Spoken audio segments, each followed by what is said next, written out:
All right, let's pray. Father in heaven, we praise you, God, for who you are. Praise you, God, for you are sovereign, for you are in control of all things, for you are love, for you are merciful, and for you are gracious, for you are kind, for you are good. And we thank you, God, for everything that you've been doing in our lives and the things that you will do. For we know that everything you do is for the good of those who love you. So, Father, I ask for your Holy Spirit to look into our hearts and cause us, O Lord, uh, to even examine ourselves and see if we have said things, done things, or even thought of things that are not pleasing to you. We ask for forgiveness and cleanse us from all our sins. Lord, we ask for your Holy Spirit to give us the wisdom, the understanding that we need, and be able to understand your teachings today. Lord, we know that your word today that we are going to tackle is not simple. It is deep, it is profound.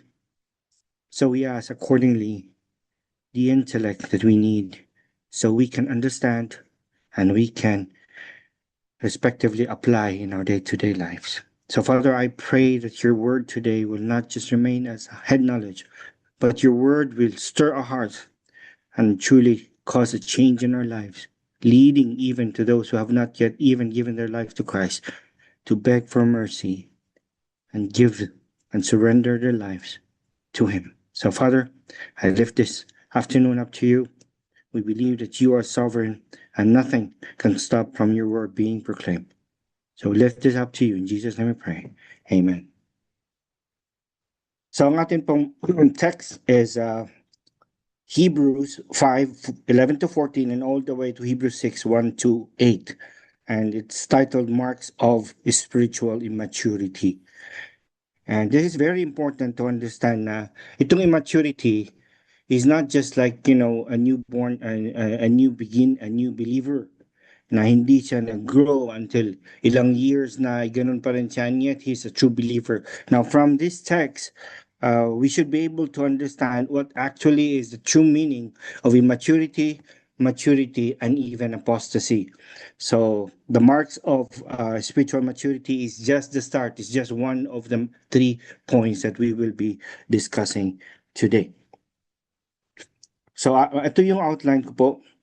Marks of immaturity, we find it in Hebrews 5, verses 11 to 14, and then call to maturity, Hebrews 6, verses 1 to 3, and then warning of apostasy, Hebrews 6, verses 4 to 8. So let's begin. So, as always, we do it verse by verse, and then we look at the keywords and understand kung ano yung bigger picture from it. So, let's tackle first verses 11 and 12. It says, about this, we have much to say. So now a keyword, the first keyword here is the word this. Yeah.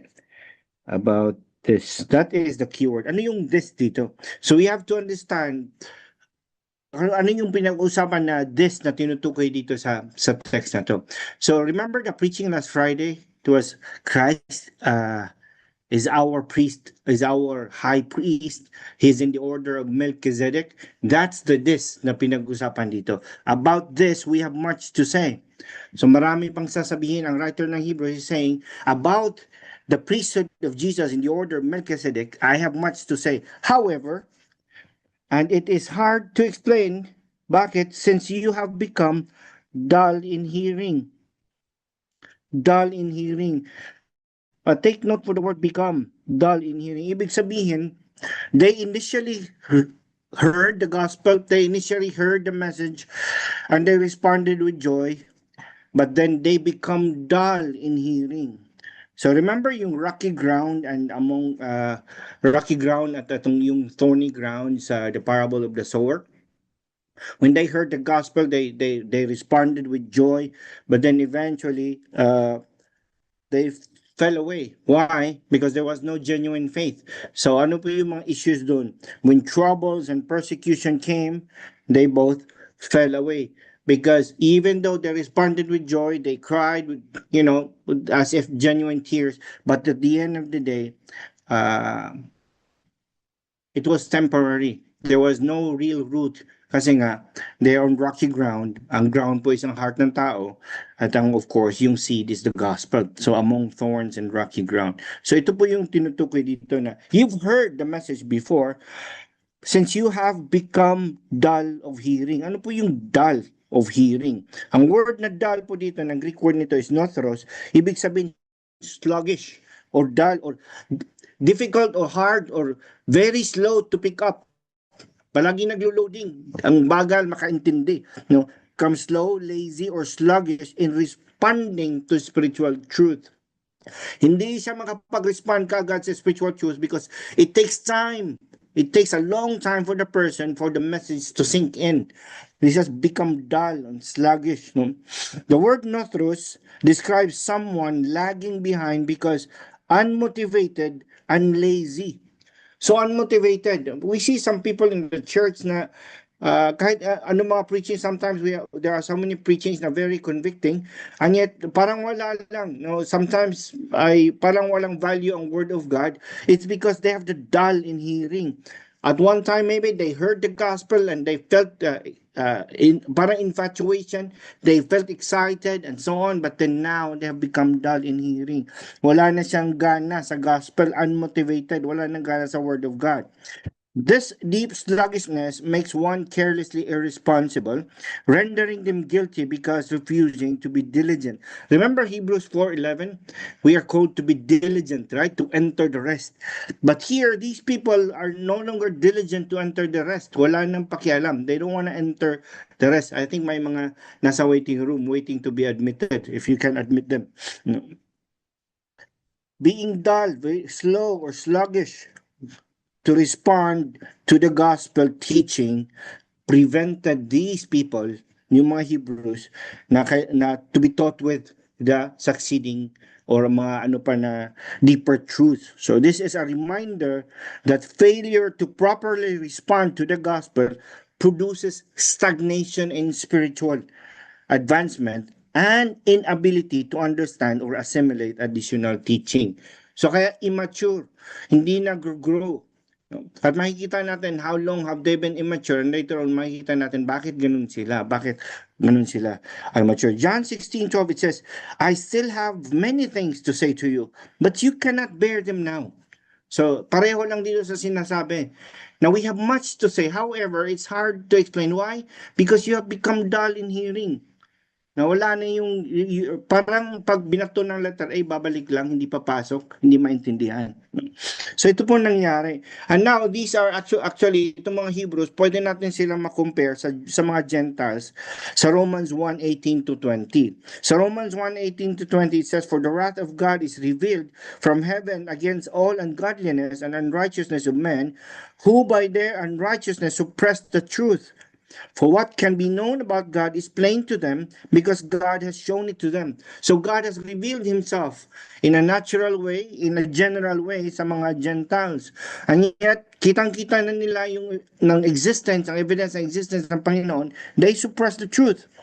Now, for his invisible attributes, namely his eternal power and divine nature, have been clearly perceived ever since the creation of the world in the things that have been made, so they are without excuse. So the Gentiles, the Romans, they've seen all the evidences of the existence of God, the power of God, the sovereignty of God, and yet they're suppressing the truth and they just neglected. Kaya when Paul went there, he preached na ito yung God ninyo na itong sa Athens, actually, we're talking about Romans, no? But sa Athens, the same way, yung sa mga although yung sa Athens are very paganistic, they have an altar for the unknown God. So Paul took advantage of it because, yeah, they've known na there's someone up there who is higher than all, and yet wala.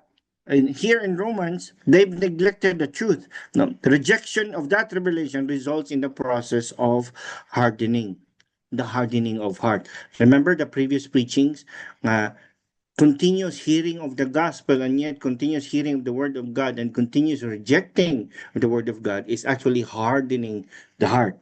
So ang mga Hebrews na dito din, mga compare natin sila. However, ang Hebrews nga, they receive not only the natural and general revelation, they also receive the special revelation, which is the Old Testament. Makikita natin yan sa Romans 9:4. It says, they are Israelites, and to them belong the adoption, the glory, the covenants, the giving of law, the worship, and the promises. To them belong the patriarchs, and from their race, according to the flesh, is the Christ. Even Christ was given to them, who is God over all, blessed forever. So the Messiah himself was given to them, and the teaching of the apostles. So here, ang sinusulatan ng Hebrews. But what are, in comparison, in-explain ko na sa inyo na ang mga Gentiles, they've been given the natural and general revelation na there's a God. However, ang mga Hebrews, ang mga Israelites, they've been given not only the natural and general, but the special revelation of who God is. And they've been given even the prophecies about the Messiah to come. However, itong mga taong to, they've heard the gospel so many times, perhaps initially they've responded to it, but later on they become dull in hearing. Nawala na yung appetite nila. Nawala na yung eagerness nila to proceed, to go on feeding on the word of God, because in the first place, they become dull in hearing. Mahirap nilang maintindihan yung scripture. And what's the reason? We will know kung anong reason bakit ganun sila. Let's move forward. So explain, since you have become dull of hearing, for through by this time you ought to be teachers. So matagal na silang dull in hearing. So ibig sabihin, they've been the same people when they first heard the gospel, at maybe initially they believe, hanggang dyan na lang sila. And by this time, ibig sabihin, matagal, a time passed since you have received the revelation has been enough for them to become teachers. Matagal, by this time you ought to be teachers. Supposedly, teacher na kayo by this time, yun ang punto ng writer dito. But the thing is, hindi ka nag-grow because you become dull in hearing. And there's a reason for that. And this is actually going to the warning of apostasy. So this is very important to understand anong tinutukoy na immaturity dito.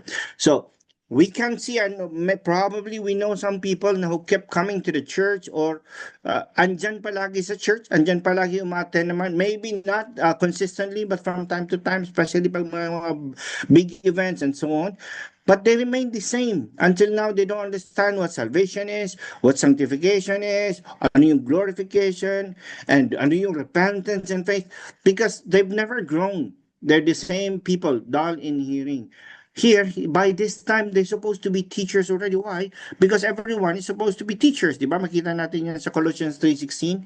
We are supposed to admonish and teach one another. So, we become followers of Christ. We grow in faith, we grow in the knowledge of Christ, and that knowledge will change our lives, and then we become teachers as we admonish.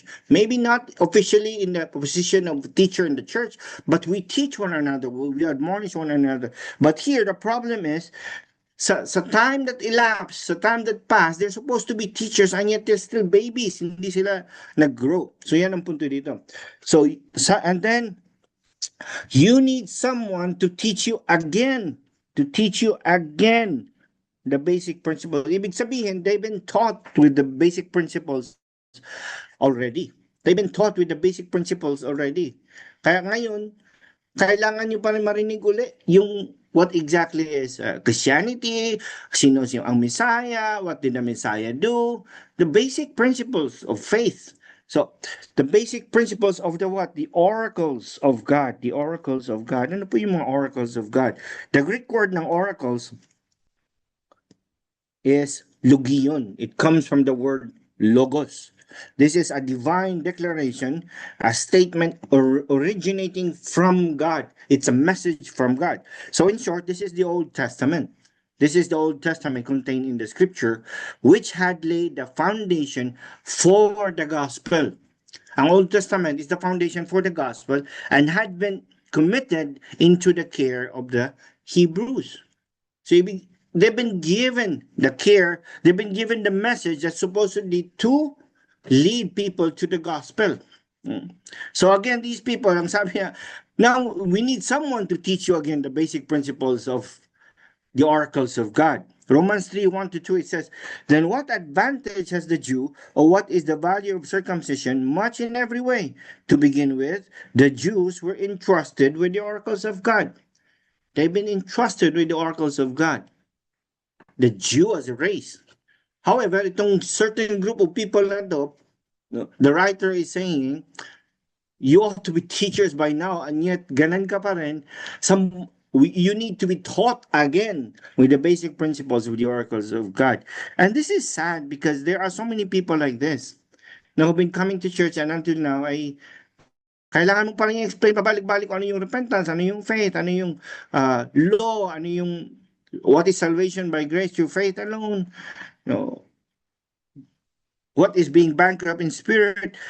And because why? Even though they keep attending and they've been bombarded with faithful preachings, faithful sermons in the church, hindi nakakapasok sa yung mga word na pinipreach are not, it's just bouncing off because they become dull in hearing. And this is the same as today, and there are so many people like that in the church. And that is why the writer of Hebrews, that time sa mga Hebrews, sinulat to, which is now also applicable to us.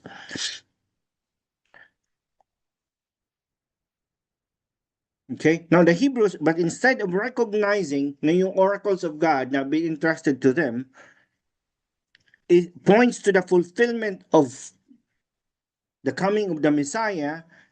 They were drifting back to the Judaism.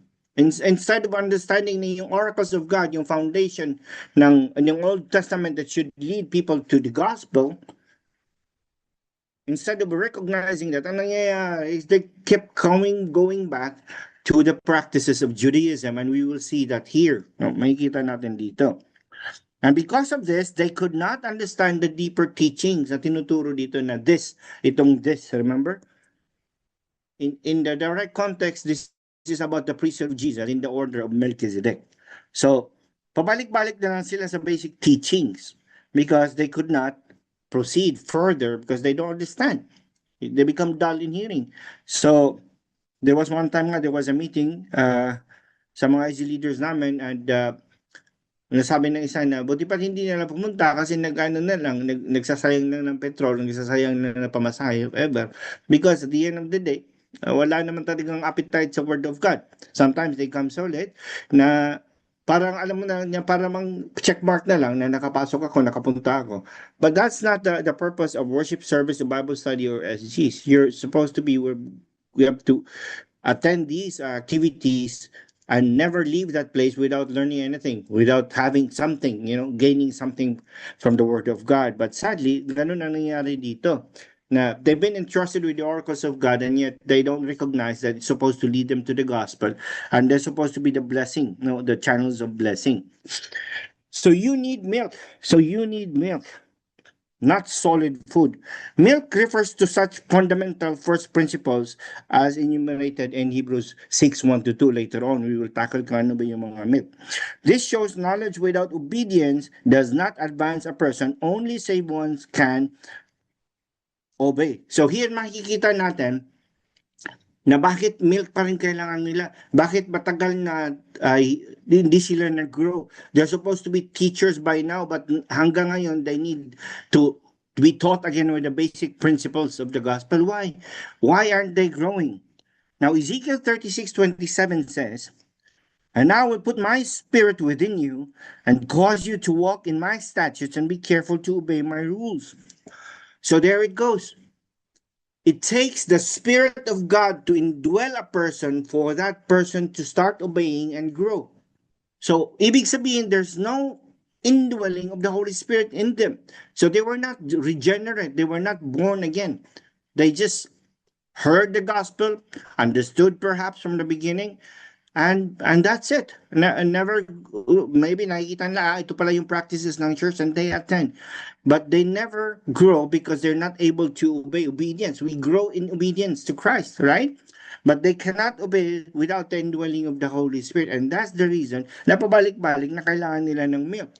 Ephesians 2:10, it says, "For we are his workmanship, created in Christ Jesus for good works which God prepared beforehand that we should walk in them." Ephesians 2:10, but you have Ephesians 2:8-9, which is, it says, "Salvation is by grace through faith, is not of works, so that no one can boast." And then you have the good works for us to obey, for us to do, prepared beforehand. which means you cannot do the things that God prepared beforehand for you if you don't have the Spirit of God and if you are not saved, if you're not born again. So this is what is going on here. These people are not saved. These people are, they heard the gospel. They somehow, maybe from the beginning, the gospel convicted them, but conviction does not equal to salvation. What else? So by rejecting saving faith, the Hebrews were reverting in their understanding concerning the Messiah. They had long enough been exposed to the gospel to be teaching it to others, supposedly, but were babies, too infantile, too immature, and unskilled to understand, let alone teach the truth of God. So they remain immature. They remain the same state as a baby, needing milk, needing again the basic principles of the oracles of God, not solid food. The solid food here, like I said, the direct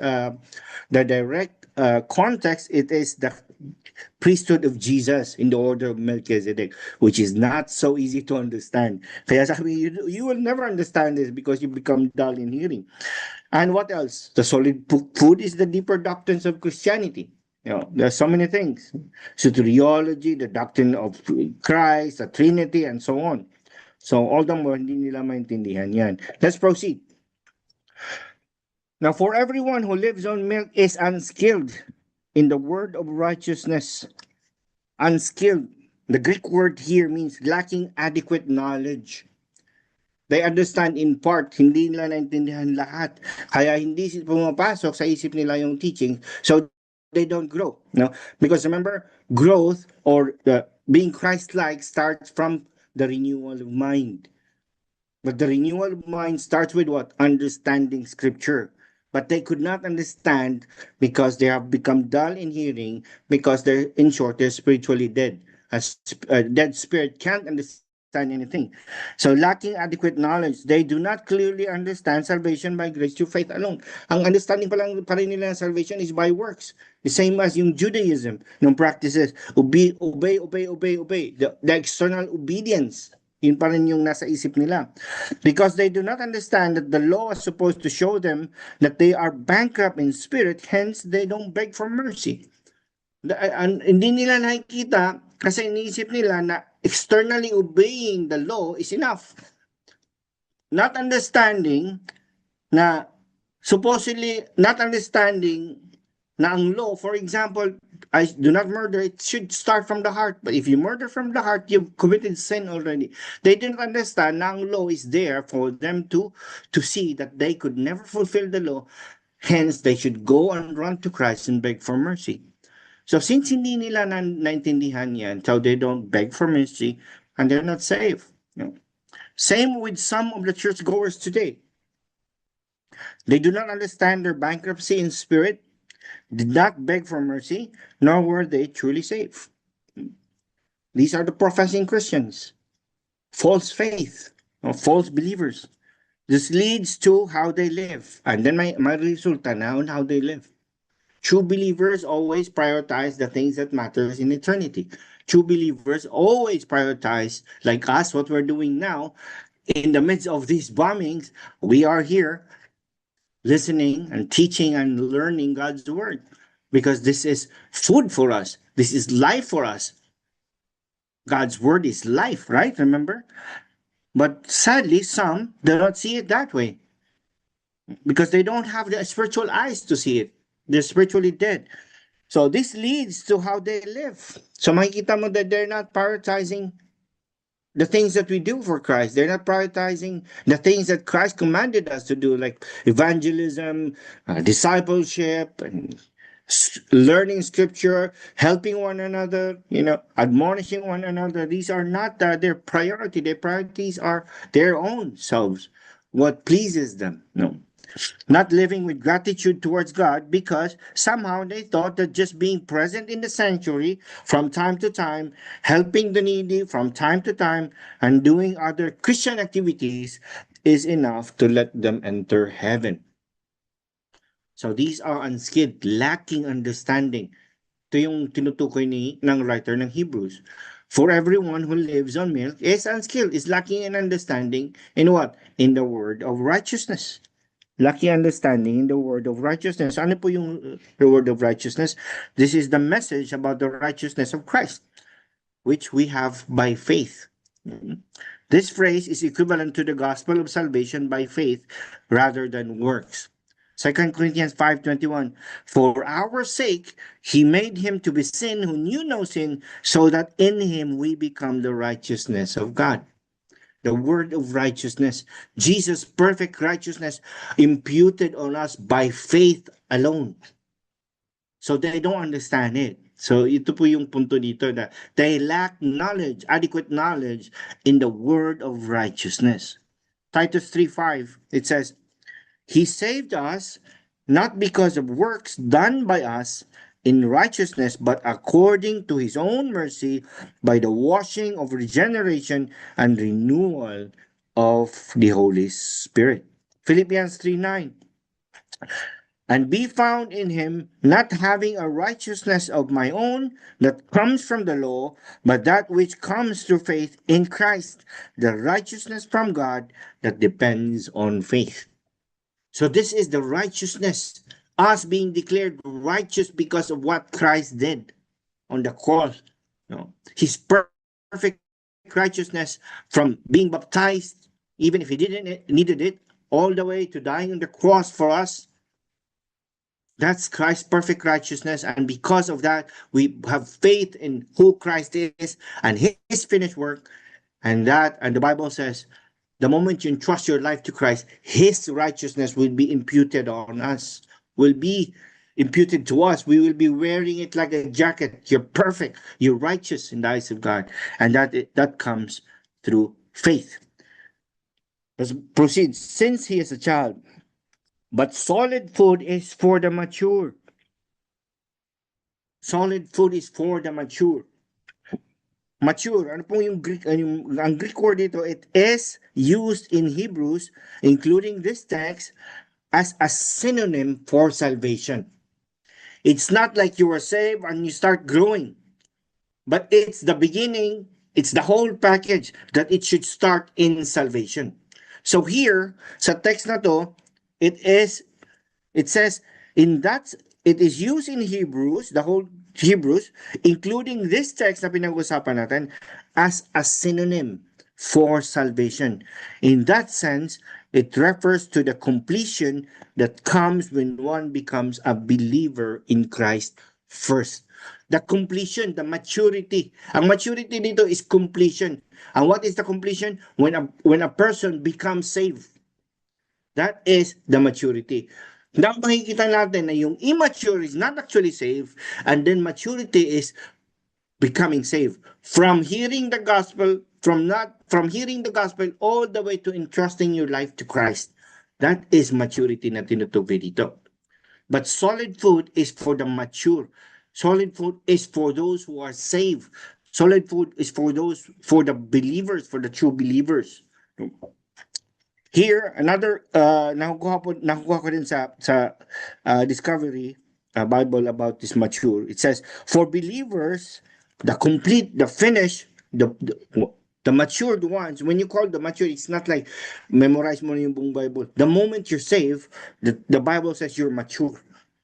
No? So ang immaturity is hearing the gospel without giving your life to Christ, and maturity is eventually giving your life to Christ. This is salvation. So for believers, the complete or finished work or maturity describes the developing stages of sanctification, spiritual formation by God's grace. This is accomplished by receiving his inworking of faith, the divine persuasion, and then growing in sanctification.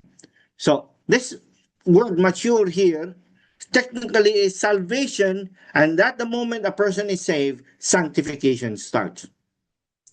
So I hope you now niyo po, because it's not that easy to understand.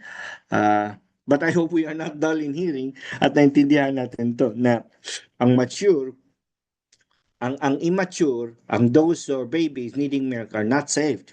They heard the gospel, they could not respond appropriately because it does not sink into them. But itong mature is eventually you're safe. You've entrusted your life to Christ. So this is the meaning. This maturity happens only by the inworkings or the persuasions of true faith. Hence, false believers or technically unbelievers can never mature. So they will remain as a baby. They will never mature until they're saved. The moment they're saved, then they're mature. But we don't know when, because only by God's grace a person is saved. Let's proceed. For those solid food, what is solid food? Hence, he is a child, but solid food. Right? Nabasa natin to kanina. Diba? Solid food. This is, in direct context, like I said, this is about the priesthood of the Lord Jesus Christ being in the order of Melchizedek. Yan po yung direct context. But also, in the context of the scripture, pag sinabing solid food, it is the deeper truths of Christ, the doctrines, the deity of Christ, the humanity of Christ, Trinity, election, sanctification, and so on. So these are the solid food. So the proper understanding of these solid foods dictates how we live.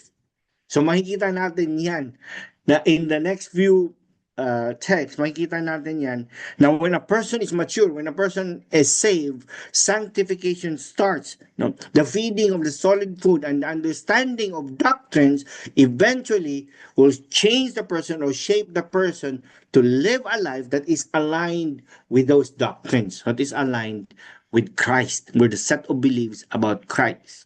So let's proceed. So here, but solid food is for the mature, for the saved, for those who have their powers, for those who have their powers of discernment, training by constant practice to distinguish good and evil. They're trained, discernment, trained by constant practice.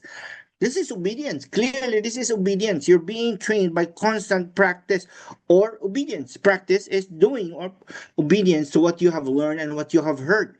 Those doctrines that you've learned ay ina-apply mo sa buhay mo, then you are practicing it and you are actually being trained.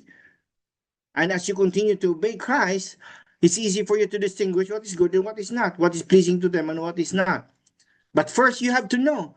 Everything has to sink into your mind, right? So the change, the transformation of a person, the growth of a person comes from the new renewal of mind first. So the word train here, it says the person who has come to Christ for spiritual completion or for salvation is then trained by the word to discern truth from error and holy behavior from unholy behavior. This happens by obedience to the word. So again, it goes back to obedience to the word. But like I said kanina, no one can obey without the indwelling of the Holy Spirit. Same as in Ezekiel, the purpose of the Holy Spirit, sabi ng text, and I will put my own spirit in you so that now you can start to obey my laws, my rules. So obedience happens only when there's an indwelling of the Holy Spirit. And when obedience happens, then true growth happens. No, maturity in that sense, which starts from salvation all the way to glorification, happens kung may indwelling ng Holy Spirit. An indwelling of the Holy Spirit only means during the day na save ang tao because yan ang promise ng Panginoon. 2 Timothy 3:16-17, all scripture is breathed out by God and profitable for teaching, for reproof, for correction, and for training in righteousness, that the man of God may be complete. Again, here the word complete, mature, equipped for every good work. So we use the word.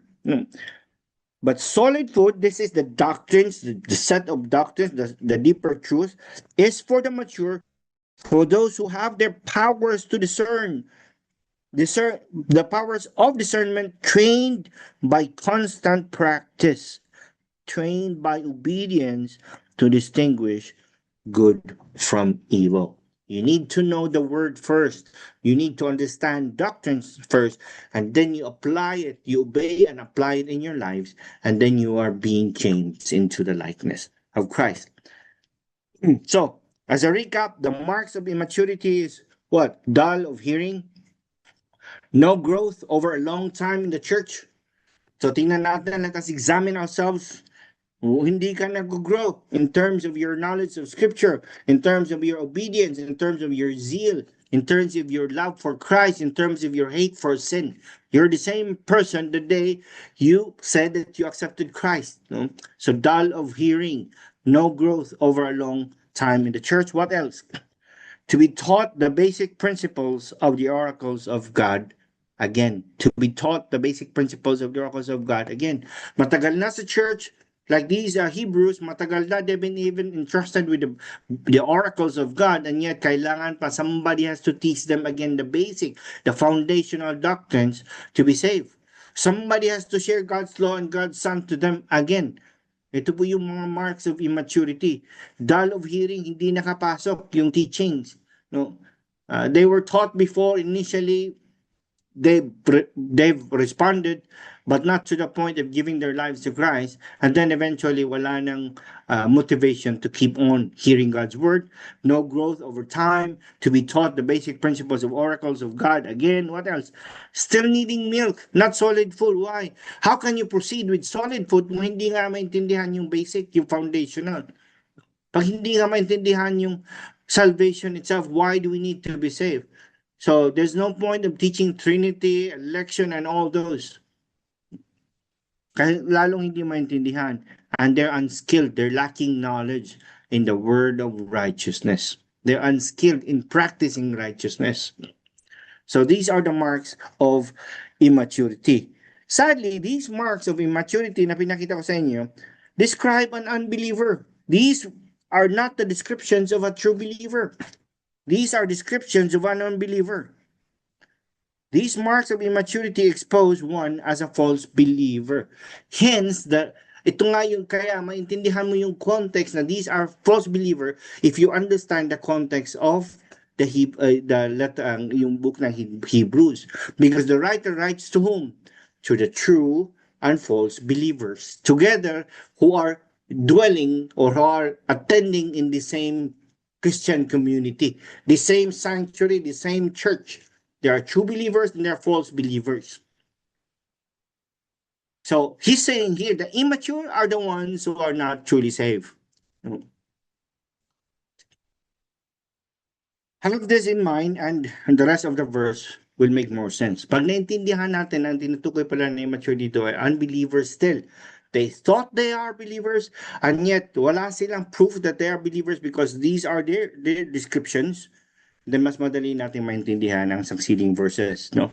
What else? Lacking discernment to distinguish good from evil. Because of course, kulang sa, they're not trained. And training means obedience. And they can't obey because they don't have the Holy Spirit indwelling in them. Let's proceed. Now 1 to 3, verses 1 to 3. Therefore, let us leave the elementary doctrine of Christ and go on to maturity. So the word therefore, this is very important. After seeing that you ought not to be immature or baby, or after seeing that maturity means salvation first, then sanctification, therefore, now understanding na tinutukoy dun na dull in hearing are not truly saved, therefore what? Let us leave the elementary doctrine of Christ. Now, the word leave is very important to understand. Patingnan po natin kung ano yung Greek word. Because if you don't, ay ma-misunderstood mo itong statement na to. Here, the leave does not mean to despise or abandon the basic doctrines. They are the place to start, not to stop. So meaning you're already there and then you move on. You're already there in the elementary doctrine of Christ. You move on to maturity. So it's the foundation, no? Start there and then go on. Start in the elementary doctrine of Christ and then go on. They are the gate of entrance on the road to salvation in Christ. So, therefore, let us go on from the elementary doctrine of Christ to maturity. If we want to rephrase it simpler.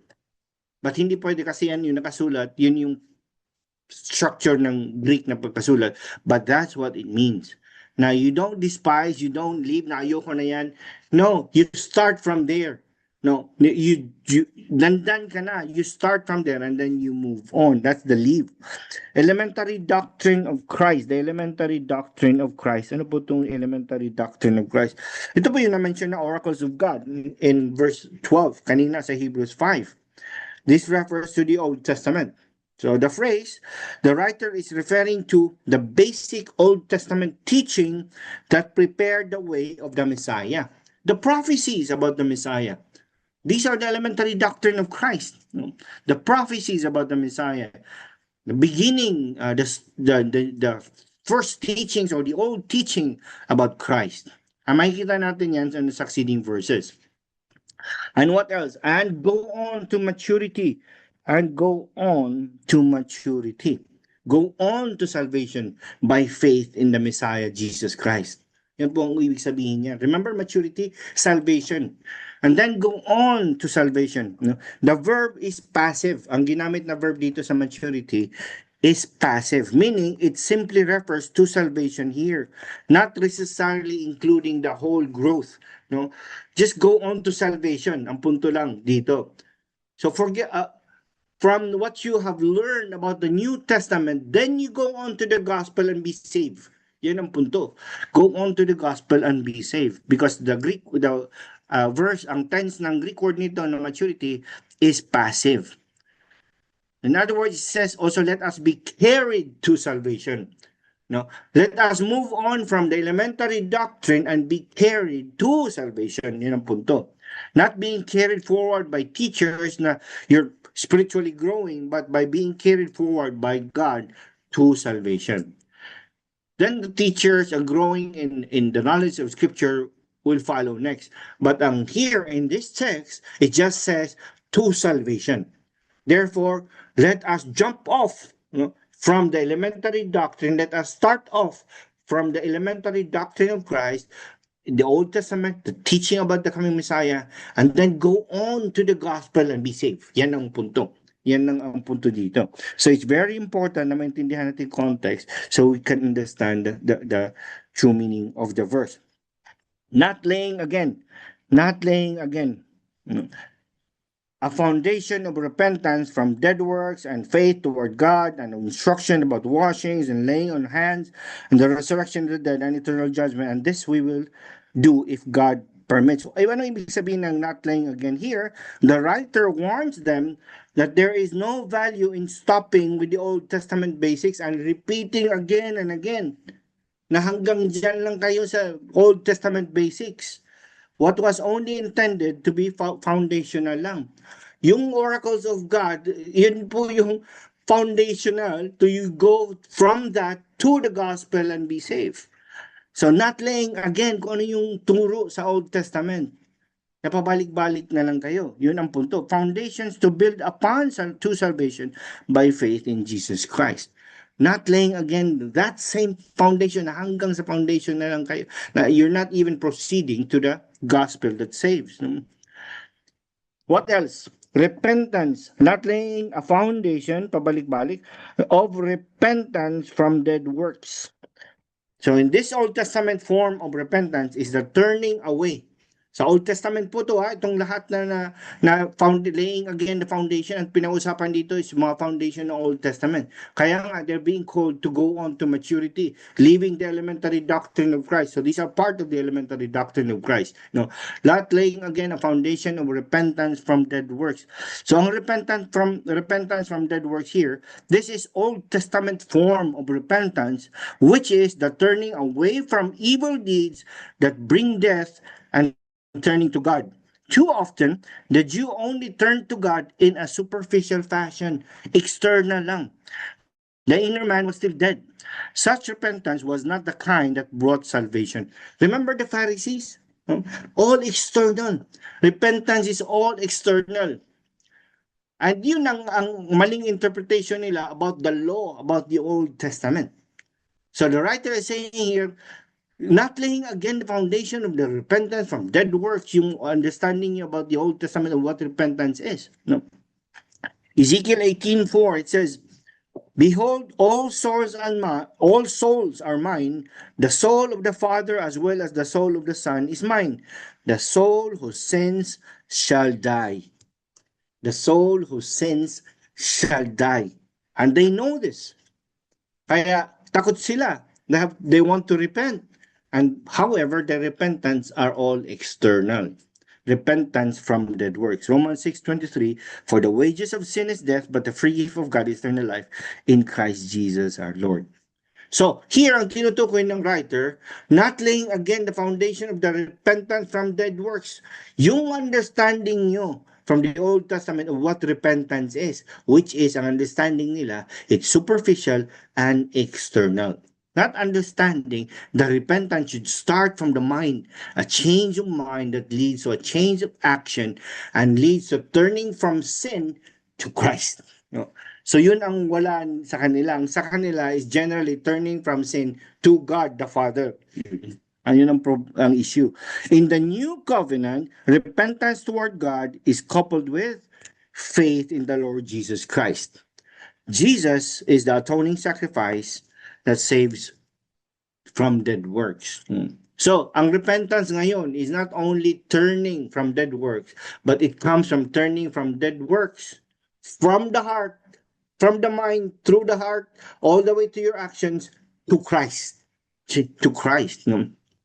But that was the difference sa kanila that time, all external, all superficial, and of faith toward God. So another keyword here, and of faith toward God. Old Testament, again, this is Old Testament knowledge.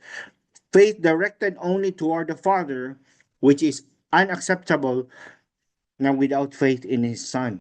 So itong repentance toward God, what they have in mind is God the Father. Repentance toward God the Father. Repentance from dead works and faith toward God. Yun ang what they had in mind. This is also, again, Old Testament practice. So that's why the writer is saying, do not lay again the same practices, the same teachings. Acts 4:12, and there is salvation in no one else, for there is no one under heaven given among men by which man should be saved, which is the name of Jesus Christ. So the repentance and faith that saves is a change of mind that changes the action and turning from sin to Christ, because there's no other name given under heaven by which man shall be saved but Jesus Christ. So let's proceed. And what else? An instruction about the washings. Ano po yung washings? This is an Old Testament Levitical system, ceremonial cleansing, which were outward signs of heart cleansing. Mga ceremonial washings nila. Leviticus 16:4, it says, he shall put on the holy linen coat and shall have the linen undergarment on his body, and he shall tie the linen sash around his waist, and wear the linen turban. These are the holy garments. He shall bathe his body in water and then put on them. So these are Levitical practices. The new covenant called for an inner washing. So ang washing sa tinutukoy dito are external washing. But the new covenant called for an inner washing that regenerated the soul, that makes our soul alive. Titus 3:5, he saved us not because of works done by us in righteousness, but according to his own mercy by the washing of regeneration and renewal of the Holy Spirit. That's an internal washing. So the writer here is saying these are all external, your repentance from dead work, your faith towards only to the Father, and of instruction about to all external washing. What else? The laying of hands. The laying of hands in the Old Covenant also, the person who brought a sacrifice placed his hands on it, sacrificing lamb usually, to symbolize his identification, which is a substitute of sacrifice for sin. So these are Old Testament practices. So he's saying not laying again all these Old Testament practices, but move forward to the gospel and be saved. Yun ang punto dito. That the resurrection of the dead and the eternal judgment, the resurrection of the dead and the eternal judgment. Again, these are all beliefs, Old Testament beliefs, na napapasa, but they're not actually understanding it correctly. So the Pharisees believe in the resurrection of the dead. We see it see it in Acts 23:8. But they were all spiritually dead. They also believe in the judgment of God and were headed for it. They're headed for the judgment of God. It is important na all of the doctrines listed in these verses, and even, 1, 2, and 3, actually, 1 and 2, can be associated with the Pharisees. So who were attracted to and sometimes associated with Jesus, and like Paul. See, Paul was a Pharisee. He understood all this. But what did he do? He persecuted Christians until Christ met him and changed the whole thing. So these are the foundation, these are elementary doctrines of Christ. These are supposed to lead everyone to the gospel, to maturity, to salvation. No. Not laying again, pabalik-balik na lang. And then what else? And this we will do. This is very important. We will do. Going from Old Testament teaching to embrace the new covenant in Christ. And this we will do. What? If God permits. If God permits. Salvation always requires God's enablement. Salvation is God's work. John 6:44. No one can come to me unless the Father who sent me draws him, and I will raise him up on the last day. Salvation is of God. 100%. So if God permits, we will do this. Salvation. You will be saved if God permits. So the call to maturity. So leave the elementary doctrine, go on to maturity, go on to salvation, leave the elementary doctrine, meaning wag mong iwanan, but you jump off from there. That's your foundation, the elementary doctrines about the Messiah, about the repentance, about resurrection, and so on. And then don't stop there. Don't just go around and circle there. You go on to the gospel and be saved. Maturity. Build beyond foundational teachings. So this is a call to be saved. Then be sanctified, to grow in completeness or to grow to maturity. If this does not happen, then there is the danger of falling away.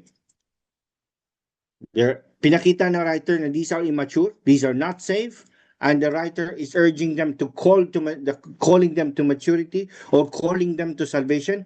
But if this does not happen, then there's a danger of falling away or drifting, as Pastor John mentioned sa kanyang preaching, drifting from the gospel, hearing the message but not doing anything or neglecting it, they will drift away. So it means the signs of immaturity are the signs of an unregenerate person, signs of a false believer, no true, genuine faith in the Lord Jesus Christ. If this does not happen, if the person does not leave or jump off from the elementary doctrine to go to the gospel and be saved and grow from there, it means there was no regeneration that happened. There was no born again experience. The person is a professing Christian. He's deceived. He believes he's Christian, but he's not. So a dead spirit never grows to maturity. Kaya, sabi nga, you will know them by their fruit. You will know them by what they do now. You will know them by what they know now. You will know them by their depth of faith. You will know them by their love for Christ. You will know them by their hate of sin.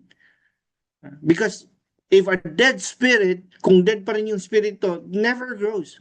No matter they're bombarded with good preachings and they're surrounded with good Christian people, they will never grow because their spirit is dead.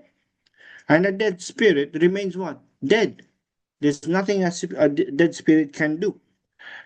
So immaturity produces stagnation. They stagnate in the same place. And stagnation produces a spiritual danger. And continued rejection of growth can reveal an unregenerate heart. So makikita natin na yung marks of immaturity and the call to maturity can be used for each one of us to examine ourselves. Why am I not growing in faith? Why am I not learning these things now? Because you're not saved from the beginning. You can't grow. A dead spirit can never grow. So yun ang punto dito. Now let's proceed. 4 and 5.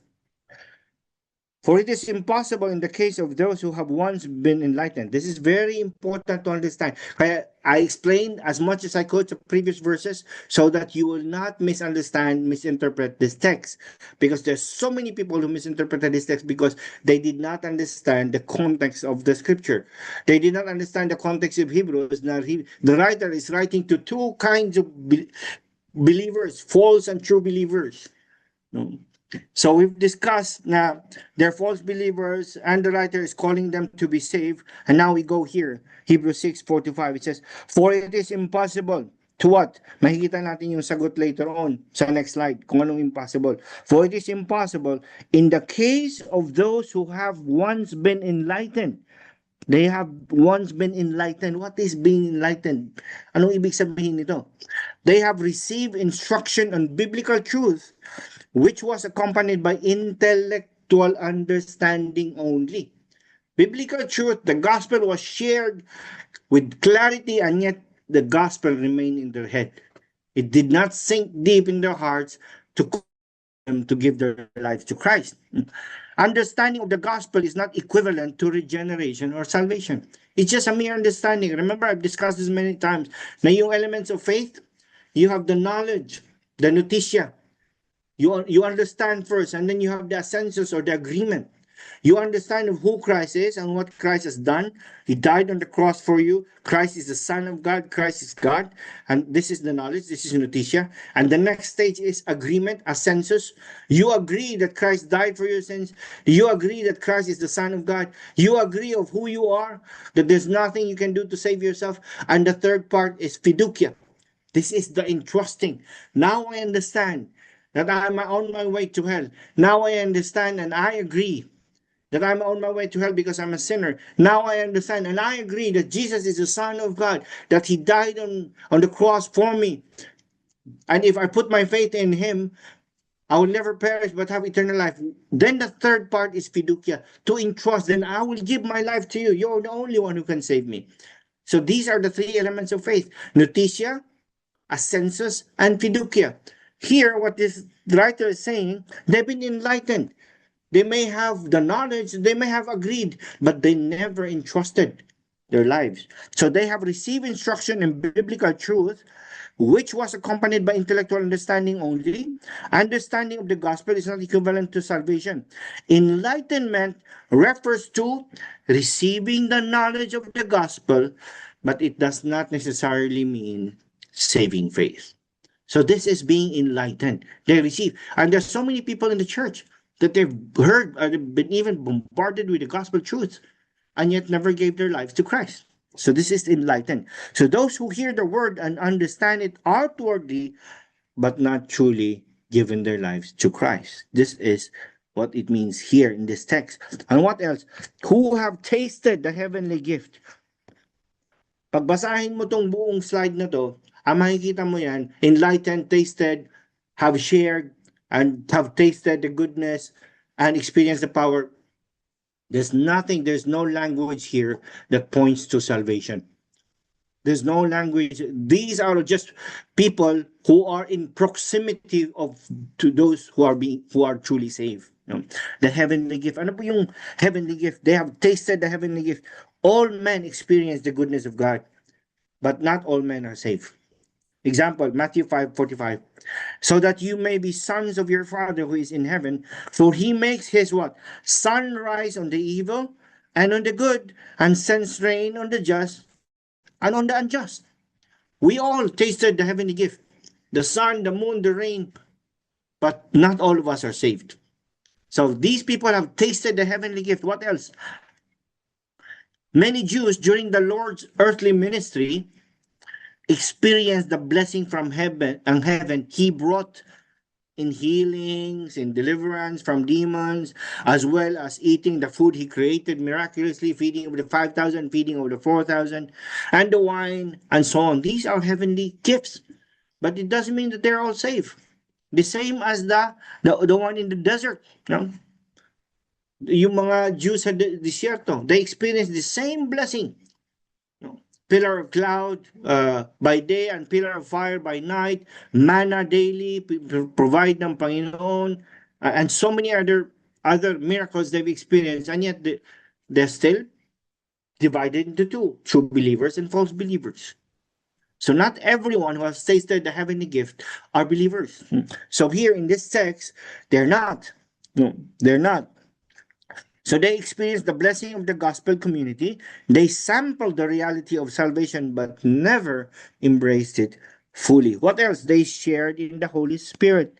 They shared in the Holy Spirit. Shared means associate. The Greek word here is just associate, not drink the Holy Spirit. First Corinthians 12, I think we all drink the same Spirit. But here they shared in the Holy Spirit, not drink the same Spirit. They had some experience with the gifts of the Holy Spirit, but it is not necessary to say that they were regenerate. People who lack true faith may, in some sense, still experience the work of God without being saved.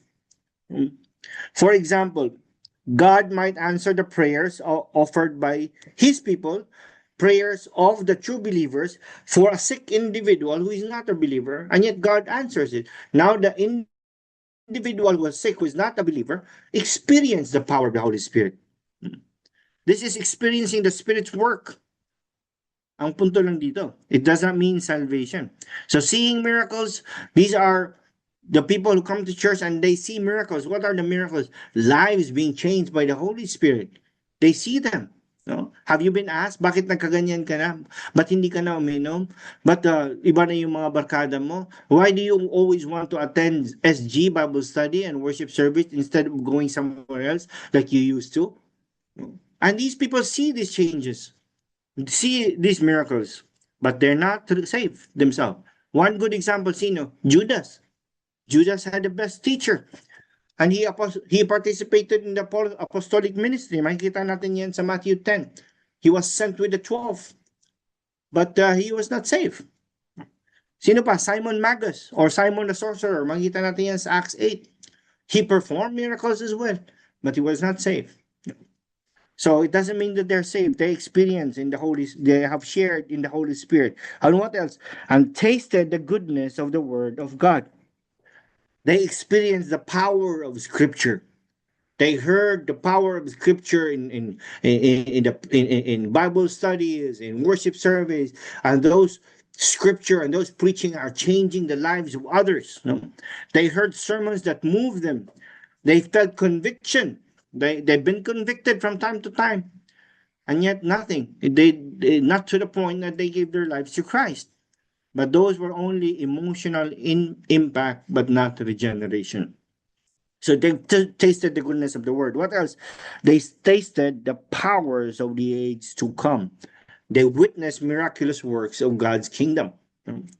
In the apostolic church, this included healing. So makikita natin yan sa Mark 16. Ito yung power of the age to come. No?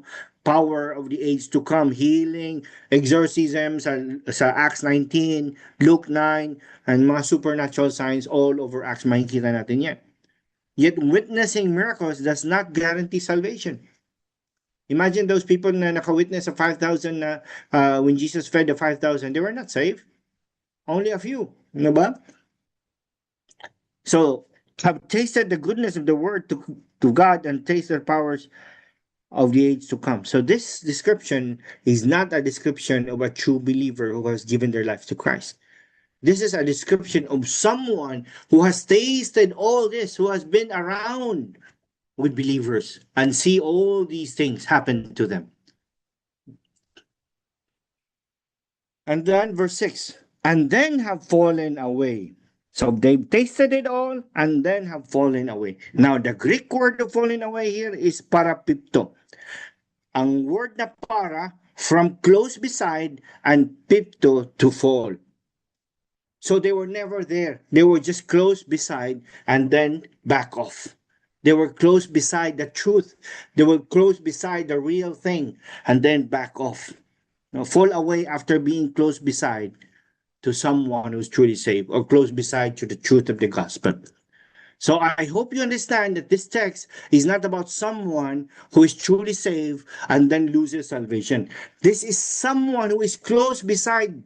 This is someone who has been bombarded with convicting sermons and preachings and so on in the church, and yet still with all this experience of the miracles, still rejects Christ and backs off and falls away. So severe unfaithfulness. Why severe? Because after tasting it all, still could not give himself to true repentance and true faith. Just like the Jews in the desert, they tasted it all and yet were not able to enter God's rest. Totally drifted from the gospel. But they totally drifted from the gospel. They tasted it all like Judas, but never entrusted himself to Christ. Hebrews 3:12.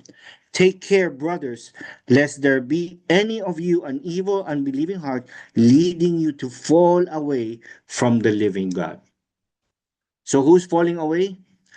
Someone who has an evil, unbelieving heart. Now, if you put scripture to interpret scripture, this means that someone who is not truly believing Christ. They have tasted everything, experienced everything, seen the miracles that God is doing in the lives of other people, and yet still rejects Christ. This is the one. This is the person who is falling away. Now, if this person and then have fallen away, remember the question, it is impossible, sabi ko kanina, it is impossible. Impossible to what? Impossible to restore them again to repentance. So, it is impossible for someone who has tasted everything, the powers of the Word of God and all these powers of the gospel, attending, seeing lives being changed, and still fall away and still reject Christ. It is impossible for them to be restored again to repentance. It is impossible. Why? Because they reach a place or a point where they can no longer repent. Walang effect sa kanila ang lahat ng power ng Panginoon. Ang lahat ng miracles na nakikita nila, ang lahat ng preachings and the word of God, there's no effect on them anymore. So, walang impact sa kanila. They tasted all the goodness of the gospel, the empowerment and enlightenment of the Spirit, saw the miracles in the church, and yet found them all tasteless and awful. Walang what you call this, it's not enticing them, no? Walang effect sa kanila yung lahat na experience nila in the church. They did not see the beauty of the Lord Jesus in all those things. No? They had rejected him with full knowledge and conscious experience. They have known, maybe memorized scriptures and all that, and yet still chose to reject Christ, still chose maybe not to give them surrender their lives to Christ. They had rejected him with full knowledge and conscious experience. With full revelation, they rejected the truth, concluding the opposite about Christ, and thus no hope of being saved. This is a deliberate rejection of Christ after full exposure to the truth. After full exposure to the truth, pipiliin pa rin nilang i-reject si Christ. That is why repentance becomes impossible. Their hearts have become hardened in position. A constant hearing of God's word, the constant seeing of the miracles of the power of God, and the constant rejection of all those is actually hardening the person's heart until reaching to a point that a person can never repent. Why? Because the gospel and Jesus Christ is no longer attractive to him. So the hardest person to share the gospel with is what? False believer. When someone who is not truly saved and thinks that he is saved, napakahirap share ng gospel. Yeah. That's the worst person, the hardest person to share the gospel with, because he's self-deceived and he's dull in hearing. He will never understand. And you know that Matthew 7:21 to 23 says, ano yung Matthew 7:21 to 23? In those days, many will say, Lord, Lord, did we not prophesy in your name? Did we not cast out demons in your name? And the Lord will say, what? Depart from me, I never knew you, evildoers. They were deceived. They thought they were safe, but they were not, because they remained dull in their hearing. They just stay there. They never grew. Why? Because there was no regeneration of the spirit. There was no indwelling of the spirit. After all, they can never obey and they can never grow. What else? Since they are crucifying once again the Son of God. Why crucifying again the Son of God? They heard the gospel clearly, experienced the blessings of the Christian community, understood who Christ is, yet they turn away from him deliberately. By doing this, they side with those who crucified Christ rather than with Christ himself. They side with those, after all the things, and they rejected Christ, they side with those who crucified Christ. They agreed. In that sense, they are crucifying him again. They agree that Christ deserved that crucifixion, that Christ is a blasphemer, holding him up to contempt or to shame. Holding him up to contempt or to shame. In the first century, yung crucifixion was the ultimate public humiliation. To reject Christ after knowing the truth is essentially saying the world was right to crucify him. They are publicly dishonoring Christ. Let's proceed. So clear. It's not talking about someone who saved and lost salvation. It's someone who is close to saving, but never given their lives to Christ, but instead rejected Christ. That someone is impossible to repent again because wala nang effect sa kanyang word of God. All the more, walang effect sa kanyang sin. Okay? So now, tama ba yung interpretation ko? I do believe tama yung interpretation ko and it's backed up by the succeeding verses. Let's read. For the land that has drunk the rain that often falls on it and produces crop useful to those for whose sake it is cultivated receives a blessing from God. The land here is the people, and the rain, of course, is the word of God. No? And if produces crop useful to those who say is cultivated, receives a blessing. There's growth. No? But if it bears thorns and thistles that are not useful, it is worthless and near to being cursed, and its end is to be burned. See, again, it's talking about two kinds of believers. They receive the same thing, same rain, same blessing, same miracle. One produces a crop, and the other, what? Bears thorns and thistles. The one who produces a crop receives a blessing from God, and the other one is to be burned. So our interpretation is correct. So we're talking about someone who is not saved, someone who remained there because they're not saved, and hence the call to salvation, hence the call to maturity. So here is an illustration showing that those who hear the gospel message and respond in faith are blessed. Those who hear and reject it are cursed. This is the same as the parable of the sower. You're familiar with the parable of the sower, right? It's the same message, it's the same gospel, different responses. Yun ang mga nangyayari. That's what's going on here. So that's the illustration to prove na we have the right interpretation at yun yung message ng writer ng Hebrews. All the more, let us see verse 9 later on. But before that, this is the recap of the warning of apostasy, warning of drifting away, warning of falling away. You're not there, you're just beside, and still you fall away or reject the true gospel or reject Christ. One is they've been enlightened. Now they receive all the truth and all that. They tasted the heavenly gift. They've seen they tasted the blessings of God. They shared in the Holy Spirit externally. They've seen the works of the Spirit in others. Then they've fallen away. Then still choose to reject Christ. Now it is impossible for them to repent. It's not impossible for them to be forgiven if they repent. But here it is impossible for them to repent because they will not repent because they reject Christ.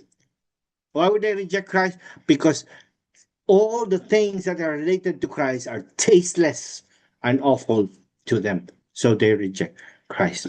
If your interpretation here is mali, then if you're interpreting yung last verses 4 to 6, verses 6 to 8 is about someone who is truly saved and then falls away or loses salvation, it would not, verse 9 would not make sense.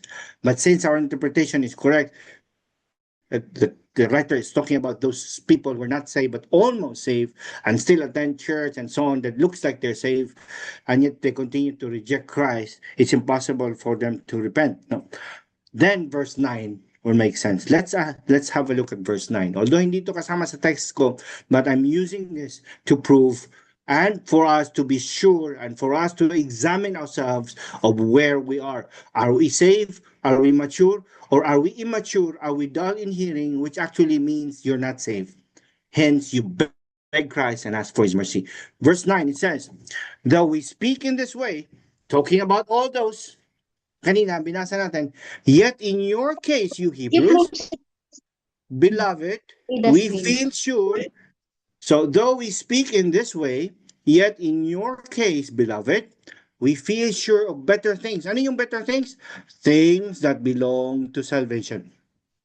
Things that belong to salvation. Though we speak in this way, that way, which way? That way. That way, talking about those who look like they're saved, but they're not. But yet, in your case, you Hebrews, beloved, talking about definitely those who are true believers in that part, in that church, we feel sure of better things. Ano ba yung better things? The things that belong to salvation. And this will be for the next preaching. So I hope you understood yung call to yung marks of immaturity is actually the marks of an unregenerate being. It's a mark of a false believer. And the call to maturity is a call to salvation. And apostasy is not losing salvation. It is totally rejecting Christ after experiencing all the good things about Christ. Conclusion. Those who remain dull of hearing and refuse to grow reveal an unregenerate heart. True salvation leads to maturity through the Spirit's work. The call to go on signifies genuine conversion and ongoing growth. Those who experience God's goodness without truly embracing Christ risk falling away, as persistent immaturity exposes a false profession. This warning invites sincere trust in Christ, urging one to abandon complacency and pursue the maturity or the salvation that comes from being made alive by God. So I hope it's clear. I hope the sermon is clear. And let's examine ourselves on where we are. And let's reflect our lives according to this conclusion. Let us not remain dull of hearing for those who have not given their lives to Christ yet, those who refuse to grow, and because you will only mature when you give your life to Christ. Maturity that we're talking about is salvation. If you experience all the goodness of God and yet still cannot entrust your life to Christ, kneel down and beg for mercy and ask God for repentance and ask God for true faith. And we pray that the Lord will draw you to Christ and save you. Let's pray. Father, as we respond to your truth, we ask that the Spirit of God reveal the true condition of our hearts. There are some among us who have heard this warning repeatedly and may be in danger of turning away and facing eternal damnation as apostates. Father, I pray that you would show them your grace and allow them to believe. Please draw them closer to yourself. In Jesus' name I pray. Amen. Thank you.